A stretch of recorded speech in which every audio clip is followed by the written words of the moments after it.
Ponovno pozdravljeni, moje ime je Martin Zore in sem fizioterapevt v medicinskem centru Artros. V današnjem posnetku bomo prikazali fizioterapevtski pregled oziroma oceno tenisača. Z nami je Matic Križnik, eden izmed najbolj perspektivnih mladih tenisačev, ki pa v primeru poškodb ali težav pogosto obiskuje naš center. Živijo, Matic. Živijo. Matic, zdaj prvo mogoče malo povej, kako in kdaj si prvič prišel v naš medicinski center? Ja. V bistvu, kolikor se spomnim, sem prvič prišel pred kakšnimi 2 leti zaradi svoje poškodbe zapestja. Poškodoval sem se med treningi in so mi priporočali, da pridem k vam. Nekako smo naredili neko rehabilitacijo, 10 terapij z laserjem in smo to rehabilitirali. In od takrat v bistvu se obrnem k vam, ki mi zmeri pomagate. Super. No, smo veseli, da ti zapestje zdaj že 2 leti po poškodbi še vedno služi dobro, ne? Vmes si imel pa tudi občasne težave s kolčnim sklepom. Lahko mogoče opišeš, kako se to vse skupaj začelo? Imel sem občasne težave med treningi in tekmami. Imel sem krče v kvadricepsu in pol sem rekel, da bomo to naredili in smo naredili testiranja tukaj in smo ugotovili, kaj je bila težava, in od takrat naprej sem na kondiciji delal te vaje, ki ste mi jih priporočali, in v bistvu so te težave zdaj izginile pred kakšne pol leta in se mi ne pojavlja več. No, super. Sem vesel, da so se težave nehale in da si tudi ta svoj trenažni proces lahko malo prilagodil. Predlagam pa, da gremo zdaj kar na sam pregled, kako je potekal in s kakšnimi težavami se je Matic soočal. Ko pacient pride k nam, ponavadi je napoten s strani specialista ortopeda z določeno diagnozo, je pomembno, da med fizioterapevtsko oceno ugotovimo tudi samo funkcionalno stanje pacienta. Pomembno je, da diagnozi problema sledi tudi diagnoza vzroka določene poškodbe. Zato začnemo s fizioterapevtsko oceno. V tem primeru bomo zdaj začeli z oceno osnovnih gibalnih vzorcev pacienta. Matica bomo prosili, da prvo postavi noge naravnost, mogoče malenko širše še, v širino bokov, in počasi naredi počep na mizo in kar naredi 10 počepov.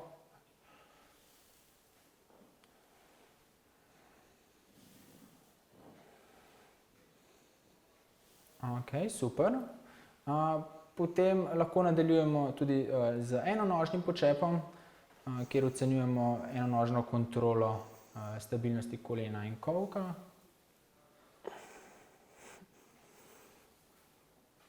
Roke imaš lahko kar obdržiš na boku, tako.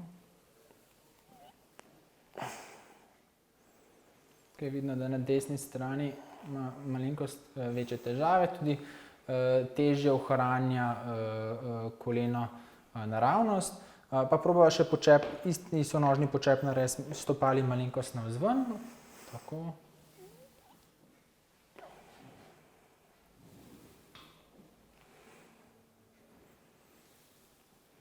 Odlično.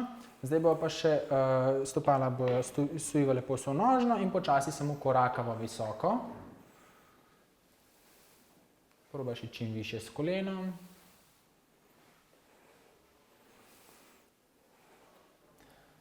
Ok, v bistvu končali smo z neko zelo osnovno oceno gibalnih vzorcev. Vidimo, da glede na prvo testiranje, vidimo že, da je Matic dobro napredoval in delal na stvareh, na katerih bi mogel. Vidno je tudi, malenkost je sicer še med samim počepom vidno, da mu sploh desno nogo sili v zunanjo rotacijo stegnenice. Posledično vedno posumimo, da bi lahko bila omejena notranja rotacija, kar pa preverimo potem z pasivnim testiranjem gibljivosti v samem sklepu. To bomo naredili sedaj.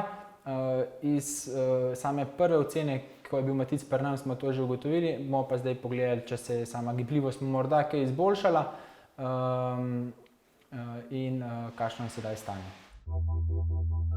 Po oceni osnovnih gibalnih vzorcev sledi pa ocena pasivne gibljivosti v sklepu. Tukaj ocenjujemo upogib oziroma fleksijo v kolčnem sklepu. Je v redu, kaj je zateza? Malenkost. Okay. Potem sledi tudi ocena pasivne gibljivosti rotacije kolčnega sklepa. Prvo zunanjo rotacijo in nato še notranja rotacija, ki je tukaj malo omejena. Je boljše, kot je bilo. Je slabih oziroma dobrih 10 stopinj notranje rotacije. Potem lahko preverimo še zunanjo rotacijo in pa tole. Probaj sprosti nogo, kakor lahko. Super. In vedno enako ponovimo na drugi strani. Se pravi, bom s te strani pokazal, da se lažje vidi, upogib. Nato potem imamo rotacije,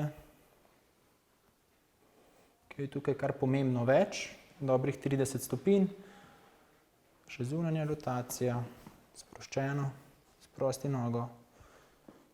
V redu.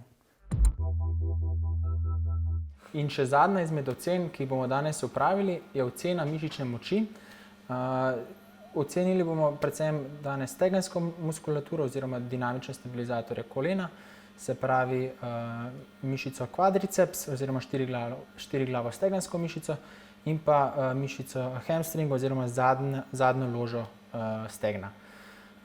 Predvsem nas tukaj zanima simetrija med levo in desno mišično skupino in pa samo medmišično razmerje med hamstringom in pa quadricepsom. Se pravi, nas zanima stopnja medmišične moči, se pravi, kolikšen procent moči dosega upogibavke moči iztegovalk. V redu?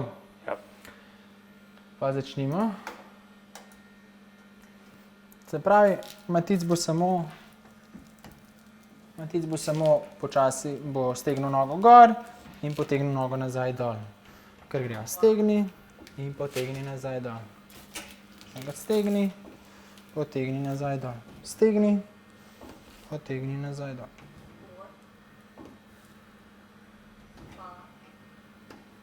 Še ena. In pavza. Okay. Na ekranu tudi lahko vidimo sam krivuljo navora, se pravi silo, ki jo njegova mišica sproducira, in to nam tudi poda podatek o sami mišični moči. Sedaj, ko smo opravili še testiranje mišične moči, lahko vidimo, da je Matic pomembno napredoval. Praktično njegova desna noga je sedaj pridobila na moči in je simetrična in razvija isto simetrična v primerjavi z tudi levo nogo. Težava je bila predvsem v desnem kvadricepsu. Tukaj imamo meritve iz prvega testiranja, ki je prikazalo, da je desna noga bila za 23% šibkejša, oziroma to je desni kvadriceps, se pravi mišica, ki izteguje kolena, bila za 23% šibkejša. Vesel sem, da smo te asimetrije odpravili. Ja. Prosim, povej, kako si same nasvete pa vaje vključil v svoj trenažni proces in če imaš še zdaj mogoče kakšne težave s kolkom med samim igranjem. No? Okay. V bistvu sem te vaje, ki ste mi jih pokazali tukaj, pa po teh testiranjih sem vključil v svoj trenažni proces med kondicijo. V bistvu v fitnessu sem veliko bolj krepil desno nogo v primerjavi z levo, pa tudi vključil sem te vaje za mobilnost, sem jih vključil v sklop svojega ogrevanja in pa tudi včasih med raztezanjem naredim te vaje. Drugače pa nasploh se mi zdi, da sem zboljšal to moč, zato ker sem toliko bolj poudaril na desno nogo. Ok, super. Ja. Preden zaključimo, mogoče bi te še vprašal, kakšni so tvoji načrti za prihodnost glede tekmovanja, kje te bomo lahko gledali, mogoče igrati tenis? Ja. V bistvu letos planu odigrati čim več teh mladinskih ITF turnirjev in mislim, da z dobrimi rezultati bi se lahko vrstil na mladinski Grand Slam to je v bistvu tak cilj, da bi nastopil na mladinskih Grand Slamih. Ja. No, super. Mi ti želimo čim več sreče, uspehov Hvala. in pa čim manj poškodb. Hvala.